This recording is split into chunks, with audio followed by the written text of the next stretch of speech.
So hello everyone, welcome to OneClass YouTube channel. My name is Devansh and today we are going to go through a couple of popular mathematics question and A. Actually these are physics question and answers, sorry for that.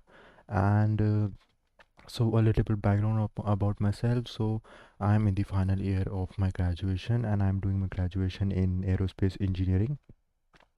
And if you need any tutoring help or if you need any one-to-one live sessions, then you can check the links in the description below. So that is pretty much all for the introduction, and let's just begin with the lesson. So I'll just switch. Yep. So these.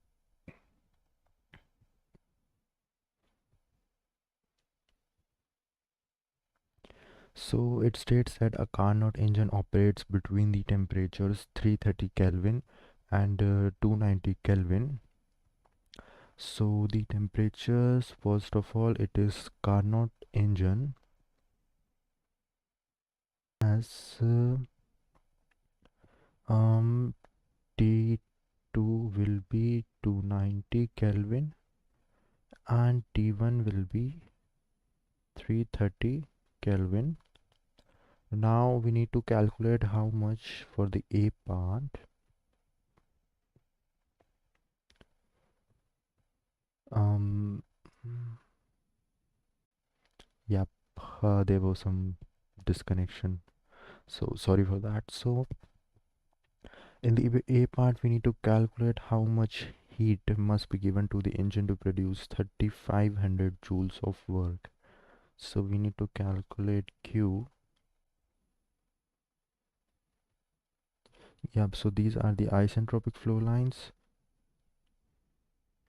Q is added here and Q is rejected here. And this whole complete area is the work done. And these are constant volume processes.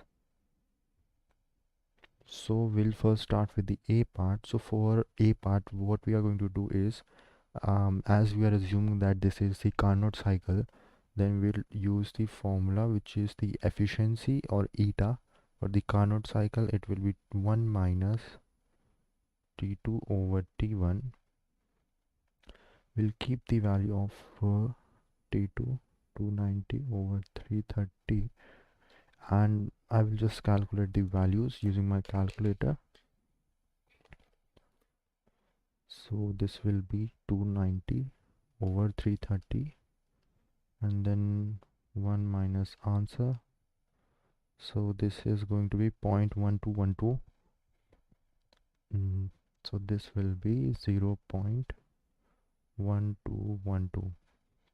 Now this is the efficiency, and the efficiency can be given by, basically efficiency is nothing but in this case it will be output over it is input. So the input work, which will be Q in this case, and output work is W. So I can clearly say that equal to, and this W is given as 3500. For this case we need to calculate the Q. So Q will be 3500 over 0.1212. So 3500 over 0.1212, it gives us 28.87 kilojoules. Yeah, so basically this is the heat input provided here.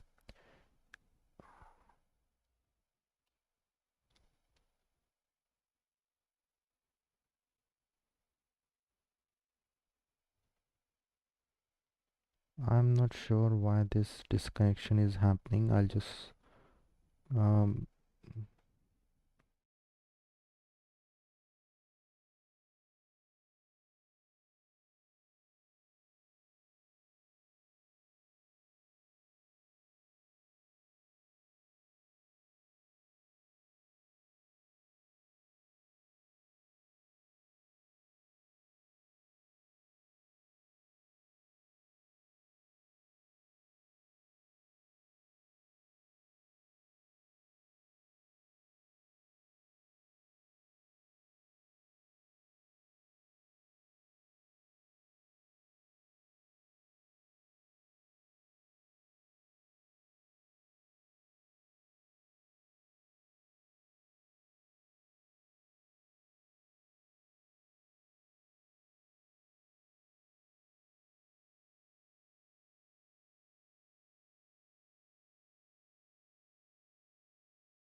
So again, apologies for that, because I think maybe there is some Ethernet issues. So yeah, so this was the A part. For the B part, here we had um, how much heat is discarded to the cold reservoir as the work is done. So that is very easy. So for the B part, we need to just calculate the heat loss. That will be the heat dissipated by the cold reservoir. So it is nothing but the heat loss, or here we say Q2 is Q1 minus W, and that will be 3500 minus um 3500 minus 28. I think I am yeah, okay, yeah, work done is lesser. Oh, it is 2800, 877.887 minus 3500, and that will be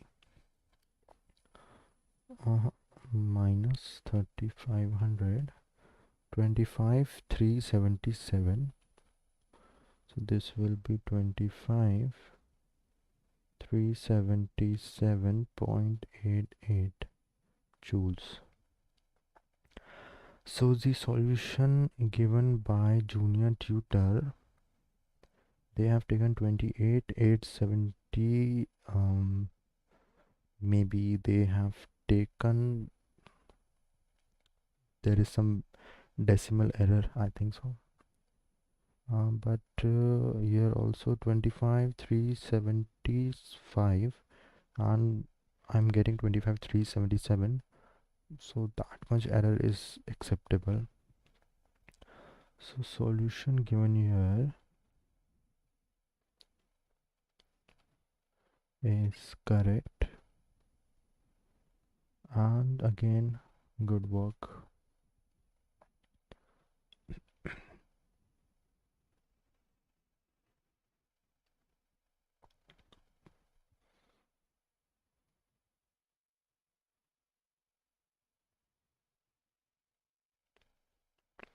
Okay, so we have the question 2. mm,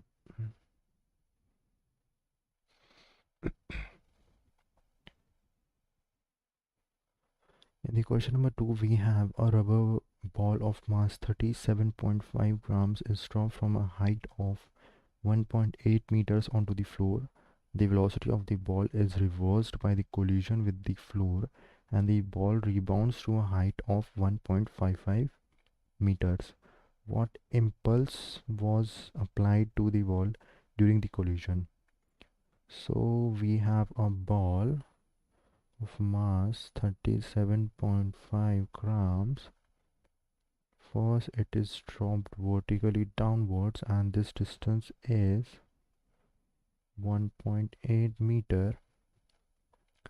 So in this case, what I can do is that first I will apply the principle of energy conservation. So at this point, the ball has a potential energy of, it is basically having the gravitational potential energy. So it will be mgh, and when it comes here, that potential will convert to kinetic. So that will be half mv square. So I can use the conservation, half v square. I can cancel out mass, so eventually my velocity will become square root of 2gh, where h is this height. So I can calculate the velocity. It will be 2 into 9.8 our gravity, acceleration due to gravity,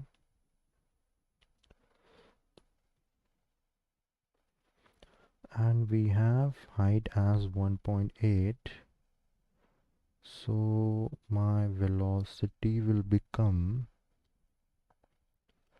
it is 2 times 9.8 times 1.8, square root of answer 5 point, the 9.8 1.2. I'll just again take this 2 times 1.8 times 9.8. It is coming out as 5.939, and here they have 5.511. Okay, so the first one is 5.939. Yeah, 0.939 meter per second. So this is the velocity at this point. Now when the ball reaches at the ground level, then it is rebounding to a height of 1.55 meters. So we need to calculate the velocity at this point, and we can say that this is a collision. This is not the elastic collision, but this is a collision, and at this point the ball has a potential energy. So we'll use this same principle again, and we'll calculate this. So at this point the ball will again have the potential of mgh, which is the gravitational potential, but here it will be in the negative side, and basically the ball is overcoming the gravitational force in moving upwards. And at here it again has a velocity, so we can use the same formula. So v will be again 2 times g is again 9.8 and h is 1.55. So my next velocity will become 2 into 9.8 into 1.55, 5.511 meter per second. Now to calculate the impulse, so the impulse can be calculated by, let me just cross check this formula. Yep. So the impulsive force F can be calculated by impulsive force, which is nothing but force into time, and which is nothing but mass into change in velocity. So mass was, for my ball the mass was 0.0375 grams, and for the change in velocity we'll take the initial velocity, which is this one, and we'll subtract it from subtract 5.511, the final velocity, from the initial velocity. So I have this 5.939 minus 5.511.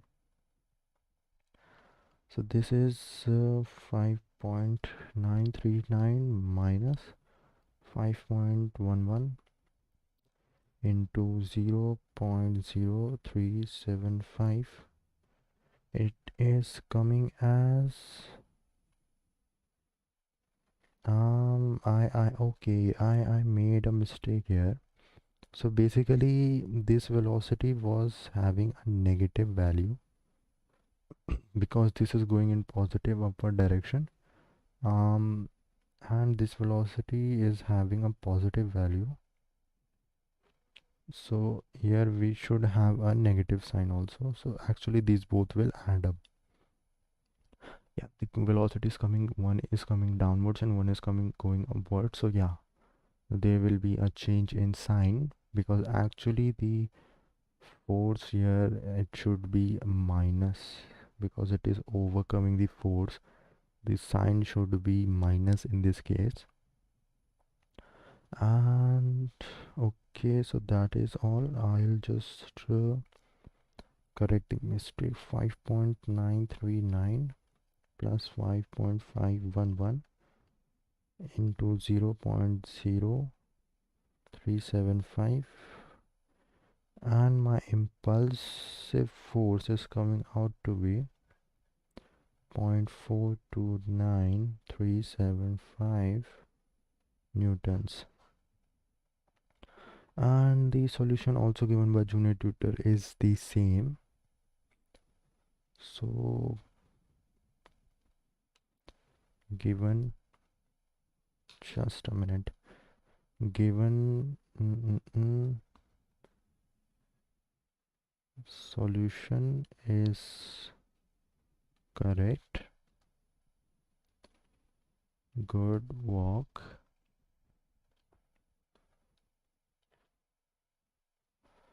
And the solution is correct.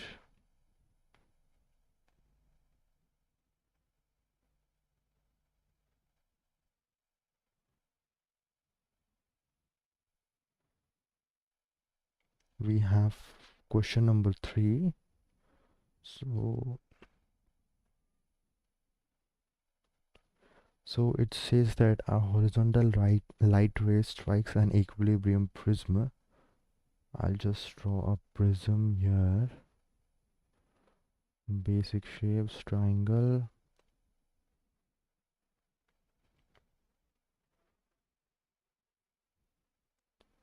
Yeah. So, and now what I need,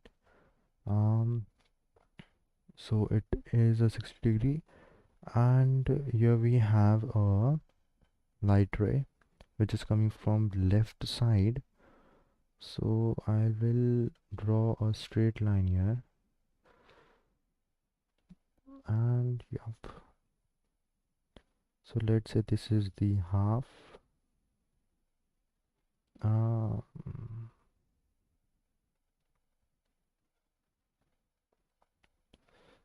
Just a little bit downwards.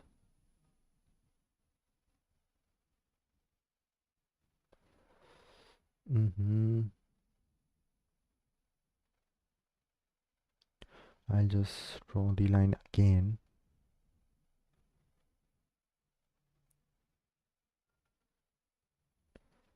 Why? I'll just join this.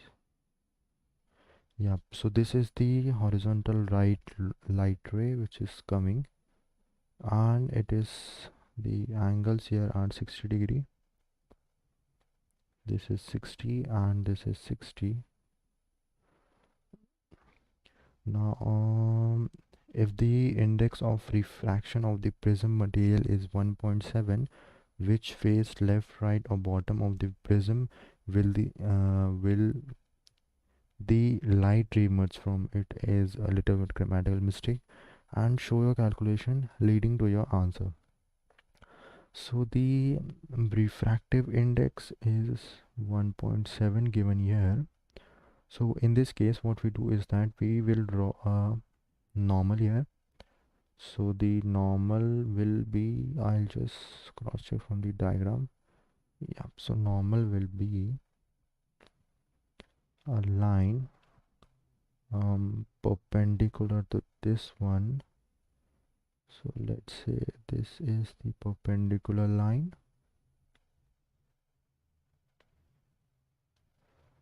and this angle is 90-degree.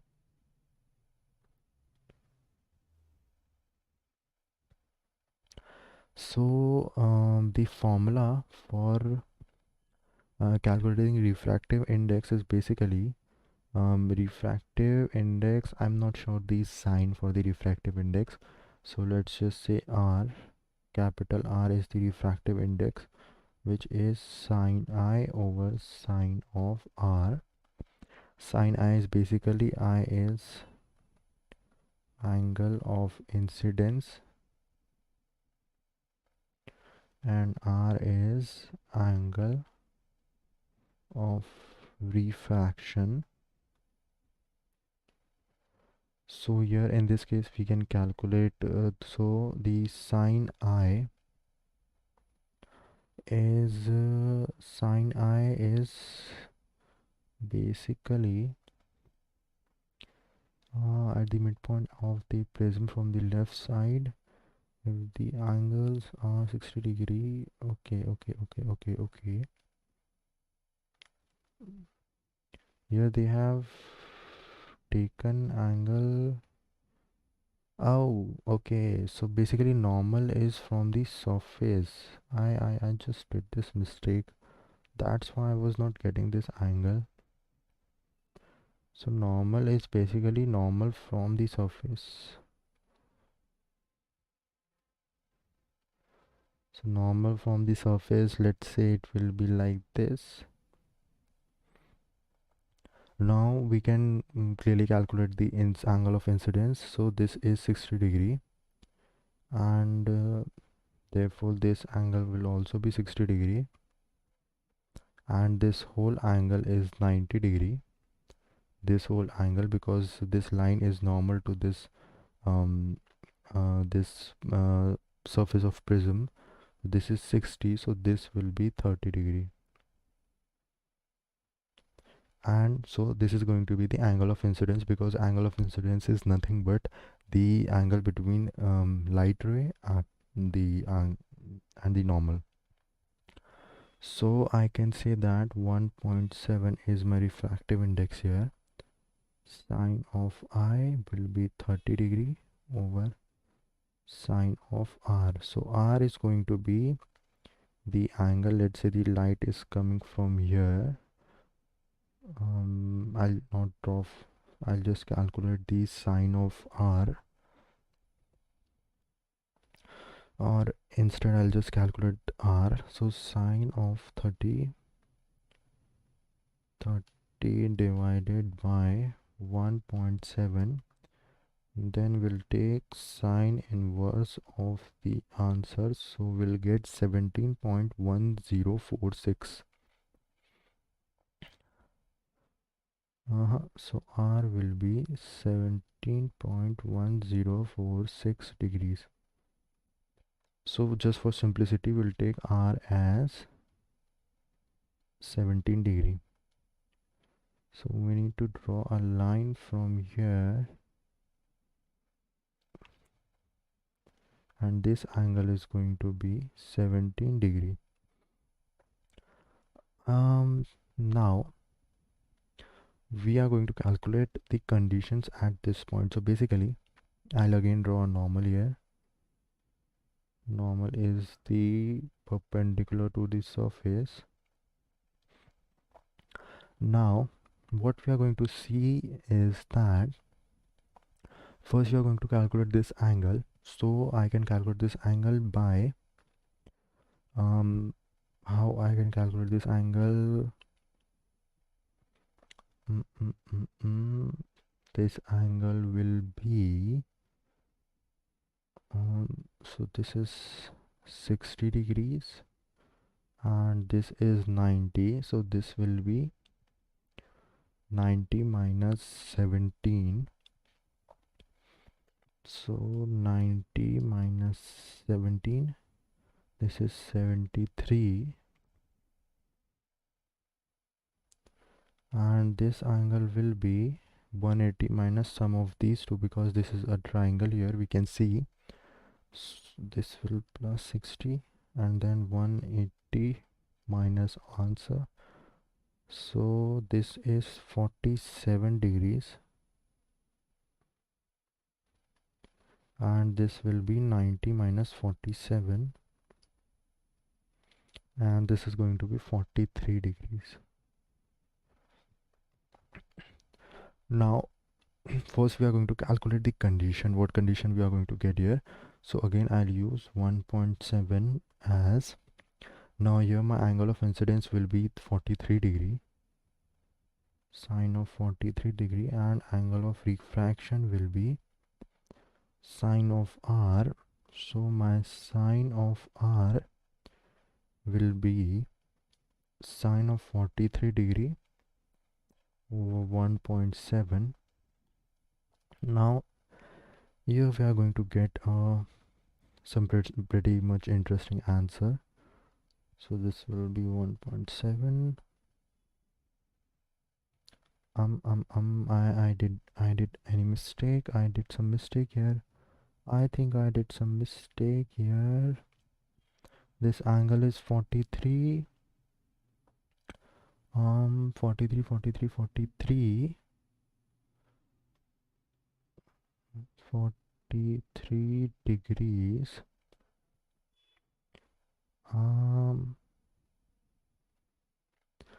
Angle of refraction.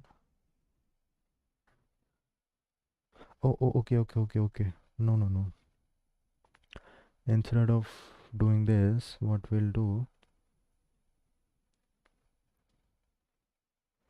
we'll just write, yeah, black one. So we'll just write sine 43 degrees will be sine of r into 1.7, or basically sine, the angle of refraction here is taken as 43 degrees. This is the incident line. Okay. No. This is going into the air, so we'll be taking reciprocal of this. So basically this can be a mistake which other people can make. So in this case we are going from prism to the air, so we are going to take the reciprocal of refractive index, because it is just like the formula, so it works like this. We cannot take just 1.7 because it will be like the condition where the light ray is going from air to the prism. So when it is coming out from the prism, either you switch the angle, so you say r as I or I as r, or you just take the reciprocal of refractive index. Now my sine r will become 1.7 times sine of 43 degree, and when we calculate this 1.7 times sine of 45 degree, then it comes as 1.7 times sine of 43. It comes out to be 1.159, which is not possible because the maximum value of sine is 1 only, so this is not the case. So if refraction is not happening here, then internal reflection will occur. So in this case the light will not go out from the prism, or it will just reflect, and so it will come like this. So this is the dotted line, so it means the line of reflection. And in the case of reflection, we know that angle of incidence is always equal to angle of reflection. So in reflection, angle of incidence is angle of reflection. So here my angle is going to be 43 degrees,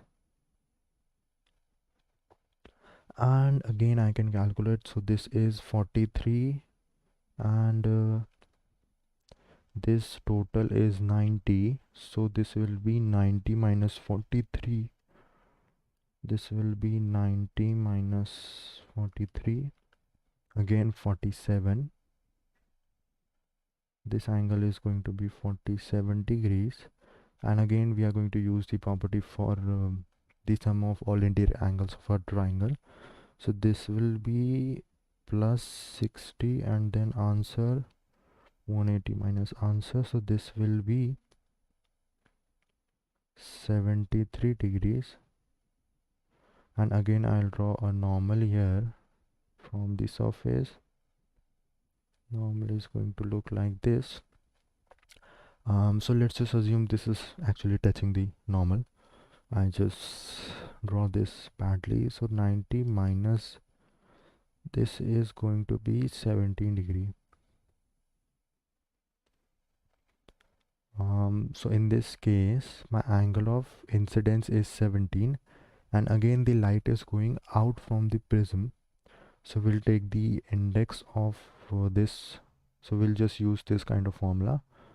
So I'll take 1 over 1.7 as sine of 17 over sine of r. So my r, let's just calculate directly for r. So r will be 1.7 into sine of 17, and then we will take sine inverse of answer. So this is coming out to be 29.80, but we can obviously approximate to 30 degrees. So I can draw a line from here which will have an angle of 30 degree. So this is the direction of light ray. So the final answer is that the light is coming out from the bottom of the face, and 42, 43, the solution given by junior tutor is looking exactly similar. So again the solution given here is correct. Correct solution. Good job.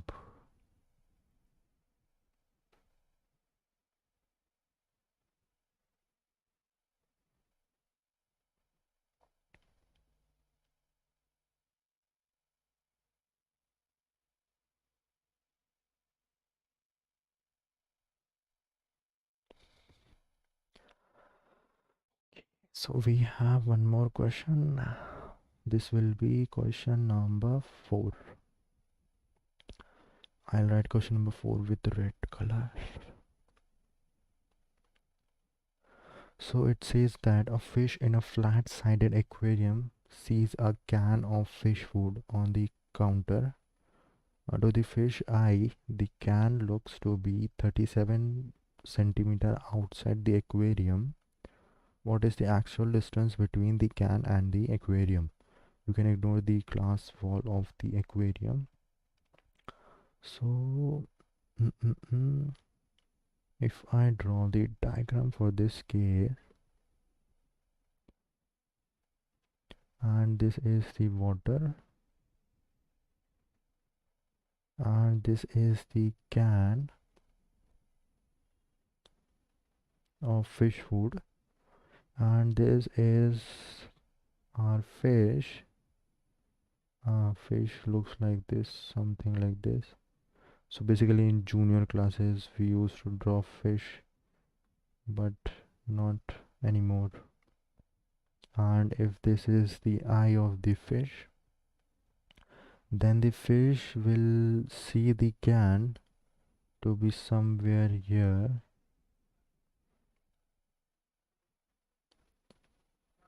So this will be the apparent distance, and this will be the actual distance. So in this case what we know is that we have a formula for this kind of questions. So it is basically, I'll just read this line given by junior tutor because this is kind of important and it holds a lot of concept. So when viewed from water, the real depth is shorter than the apparent depth. So the real depth is shorter, so I basically did the opposite here.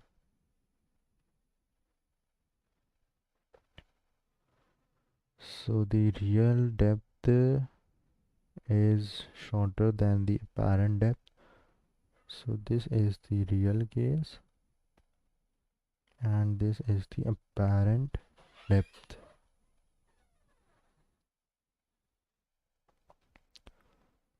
So this is the real distance and this is going to be the apparent distance. I need a shorter eraser.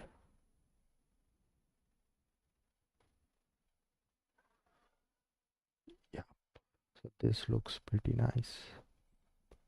So the formula is basically we have the um, refractive index, which is 1.33. I'll just write the formula. So the refractive index of water is apparent distance over real distance. So apparent distance is given as 37 centimeter. So and my refractive index of water is 1.33. So it will be 37 over real distance. So my real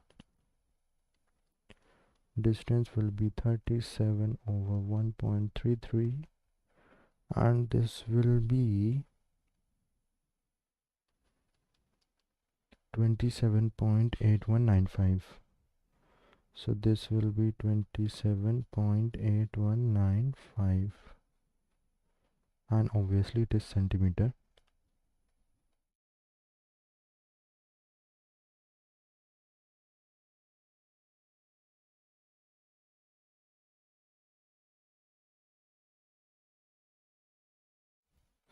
Yep, so that is the refractive index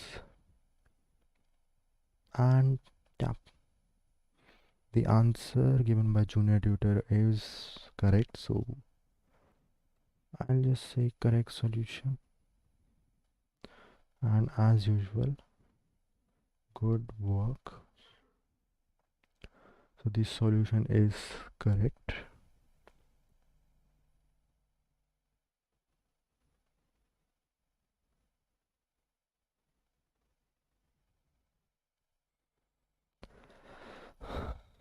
Now I have question number 5. So in this case I will choose green pen. So I have question number 5. So in the question number 5 I have this current carrying conductor which is 3 ampere and the distance here is 5 ampere and at this point P, this is 20 centimeter and this is also 20 centimeter.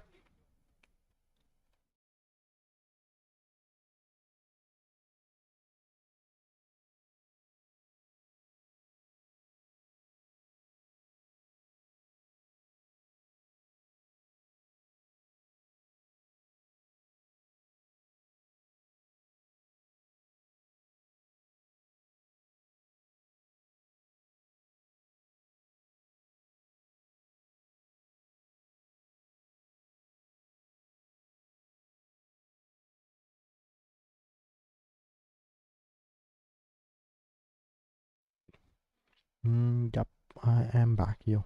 So sorry for the delay. So yeah, I have this conductor and there are two wires in the figure given below. So one is this 3 ampere and the other one is 5 ampere and these are basically coming out from the plane of paper. So we'll draw a circle here and we can clearly, like, there is a right hand thumb rule. So whenever we want to um, calculate or whenever we want to predict the direction of magnetic field of a current carrying conductor, what we'll do is that, so basically we use the right hand in this case, and so basically the current is coming out from the plane of paper. So I'll just keep my hand like this and I'll just curl it. So this curl will give me the direction of magnetic field. So it is basically going to be in the anti-clockwise direction. And we need to first, for the first part, we need to calculate the magnetic field in the between.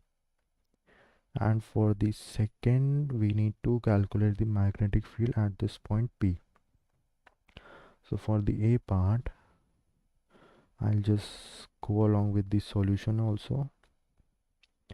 So for the 8, so for calculating the magnetic field of a current carrying conductor, we have the formula. So B here is the magnetic field, which is mu naught I over 2 pi r, and I is the current, mu naught is the permeability of free space, which is 4 pi into 10 power minus, it is 7, I think. I'll just cross check this value. Yeah, so 10 power minus 7, and this is 2 pi. And but if we have two conductors, so for that we'll calculate this by mu naught I2 over 2 pi. Now R will be, let's say A, where A is going to be 10 centimeter, because we are going to calculate at this midpoint, and this distance is going to be 10 centimeter, minus mu naught I1 over 2 pi, and again this distance is going to be A, because it will be so, and my I2 will be 5 ampere here. I1 will be 3 amps. So I can just plug in these values, and after that I'm getting, so this 5 minus 3 will be 2 times pi times 4, and then it will be divided by 2 times pi times 10 centimeter will be 0.1 meter, and this will be into 10 power plus 7. So this will be 10 power plus 7. Mu naught is in the, okay, it is in the numerator part. So 40 into 10 power minus 7 will be 4 into 10 power minus 6 Tesla. So this is going to be the magnetic field at this point. For B part,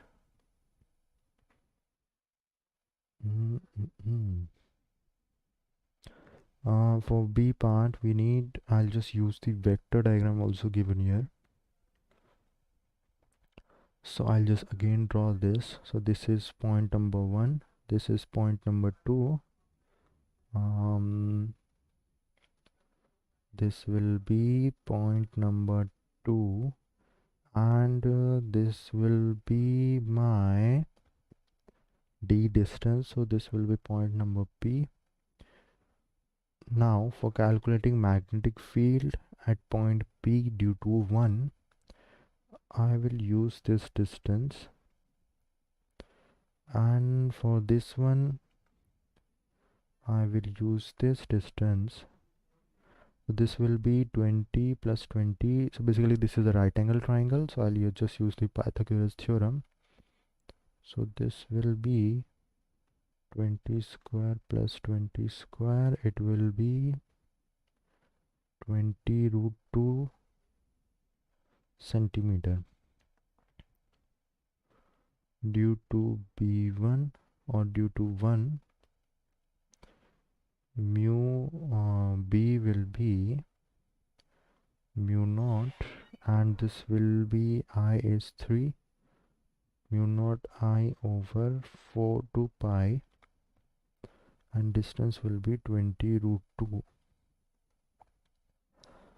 So this will be 3 into 4 into pi, and pi can get cancelled, 4 will cancel with 2, so this will be 6 over 20 root 2, and this will be 2 0.212 into 10 power minus 7 Tesla. I'll just cross check with yeah. So now in this case we can see that clearly we can see that the magnetic field at this point will have two components. One will be in y, which will be b1 b1y, and one will be in x. This will be b1x, and this is basically the vector b1, and this is going to be the angle, and this angle is going to be 45 degrees.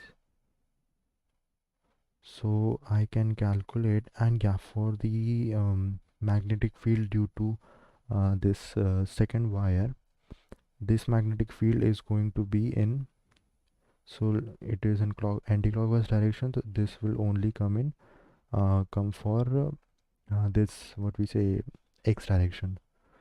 So in the x direction we will have b2 also.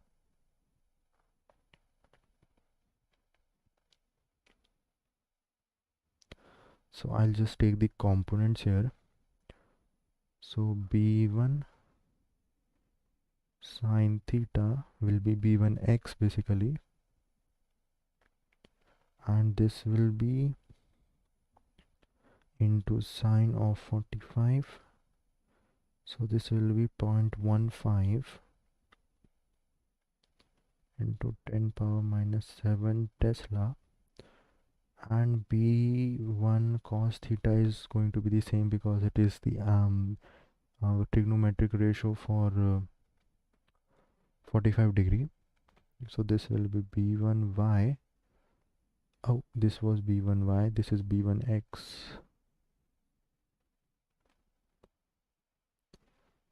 This is b1y, this is b1x. 0.15 times 10 power minus 7 Tesla. And for the magnetic field due to this second wire, we have b2, which will be in x direction. So this will be again mu naught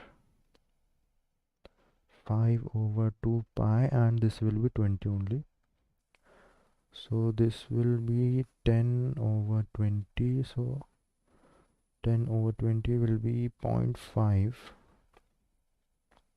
into 10 power minus 7 Tesla. I'll just make sure that these values are correct. So I am skipping a negative sign here, and that is true, it should be negative. Yeah, so yeah, no problem. So basically we can see from the diagram that these fields are in negative x direction. So I'll just put a minus sign here, and I'll just put a minus sign here. Now to calculate total field for at point P, we'll just sum up the components of x and y. So I'll just, and we'll take the magnitude of that vector, or we'll just sum the vector in as a whole vector. So in this case what we'll do, so this will be, so for bx total, this will be minus of b1x plus b2. So this will be 0.15 plus 0.5 into 10 power minus 7,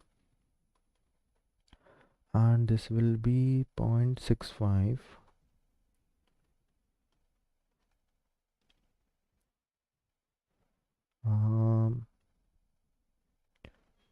What is wrong with this Outlook?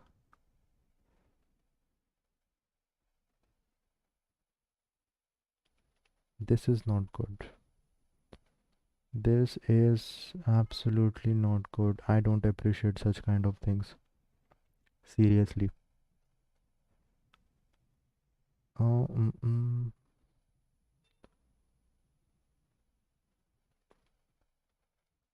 yeah. So it was minus of 0.65. This was 10 power minus 7. And by will be the same. So by was 0.15 into 10 power minus 7, and we'll just take the magnitude. So this will be 0.65 whole square plus 0.15 into 10 power minus 7, and this will again be whole square, so I'll just take the 10 power minus 7 outside, and I'll just square this. So 0.65 square plus 0.15 square and square root of answer, so this will be 0.667 into 10 power minus 7 Tesla. So let's just cross check with the solution. I have done some mistakes. So basically, first mistake I have done that I haven't taken the distance in meters. So I took the distance in centimeters. um I think that our answer can be wrong in this case. So the answer is, yeah, I'm not sure that why it is coming correct, because I took, okay, sorry. So basically here also I took, no, I don't think so. But the solution given by junior tutor is also pretty much the same. So I'll just, if I take, yeah, so yeah. So clearly we can see here that I am having this one decimal problem. So there they are getting the decimal as 10 power minus 6. So it is nothing, basically I just needed to multiply this with 10 power minus 2, and it will go upwards and it will become 10 power plus 2. That will become 10 power minus 5. So I can correct it here only. So this is the wrong answer. So this will be 10 power 667, 0.67 minus 10 power 5 Tesla. And if I take one more, if I take this here, then it will become 10 power minus 6. Yeah. So I don't suggest you guys to do such kind of things, because it is good, or it works for those people who have like a good command on such kind of questions or some kind of experience. Solution is correct.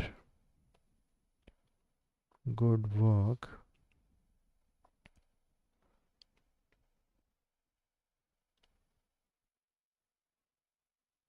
This was question number 5. We quickly need to go for question number 6 and 7. So this is question number 6.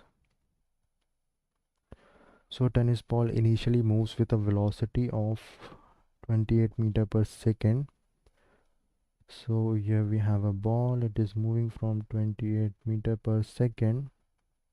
To the right, a tennis racket strikes the ball. So let's say this is the racket, it strikes the ball, giving it a velocity of 28 meter per second in left direction. Treat the collision as elastic collision and the ball and the racket as particle masses. So this is 0.5 8 kgs, and this one is 0.261 kg. So we have, does the speed of the racket change as a result of collision? So first let's look at the solution given by Junior Tutor. So we determine whether the speed of the racket changes as a result of the collision. So first we recall that the elastic collision defined as the collision wherein there is no loss of kinetic energy. So that is true, and we can clearly see that the initial and final velocity of the ball is the same but in different direction. So the speed of the racket will not change as a result of the collision. And initial and final velocity of the racket must be same. So yeah, that looks pretty much correct. And then we'll go for the B part. So in the B part it says that now we determine the total momentum of the system. So recall that since the collision is elastic, the total momentum of the system is conserved. So total momentum is basically momentum of ball plus momentum of racket, small p. So I can just say this as mass of, so I'll just calculate the total momentum at final stage. So mass of the ball is 0.261 into final velocity, which is 28 meter per second, and this will be added with 0.58 kilos, and the final velocity of racket will be 0. Let me just confirm that. Yeah, so the final velocity of racket will be 0, and if I do the calculations here,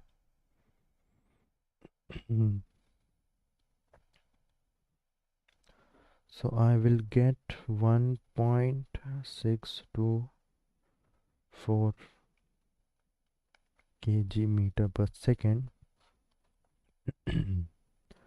So this is going to be the total momentum of the system.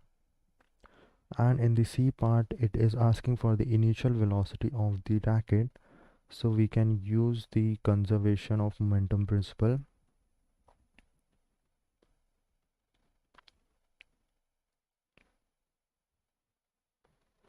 And here the initial momentum will be equal to final momentum, and the initial momentum of ball empty, this was Vi of t, plus mass of racket, and then Vi of racket is this will be mass of ball into final velocity of ball plus mass of racket into final velocity of racket. So we clearly saw that the final velocity of racket is 0, so this term will go to 0. And if I just solve, or if I just simplify this equation for VIR, so I can get VIR as mass of ball V final minus V initial over mass of racket, and this will be, so velocity in left direction will be minus, so this will be 0.261, 28 minus of 28 over 0.058. So I'll just calculate this.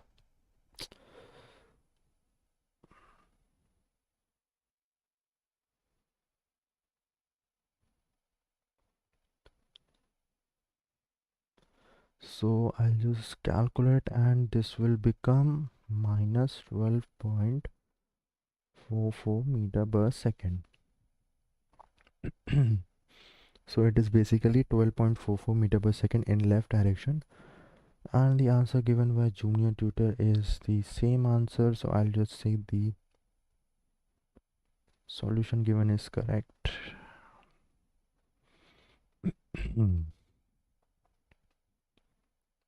Good work.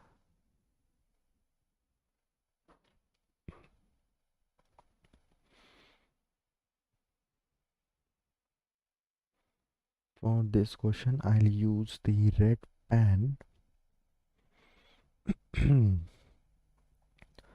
So actually the time for my stream is over, so I'll just end this session here. I'll just skip this all these questions.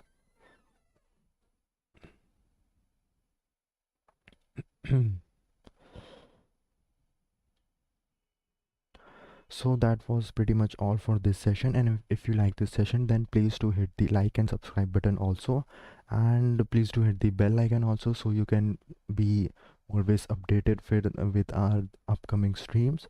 And this was Devansh Purohit, junior tutor at OneClass, and if you need any tutoring help, or if you need any one-to-one live sessions, or if you want to submit your own questions, then you can check the links in the description below, and I'll see you soon in my next video. So till then, bye.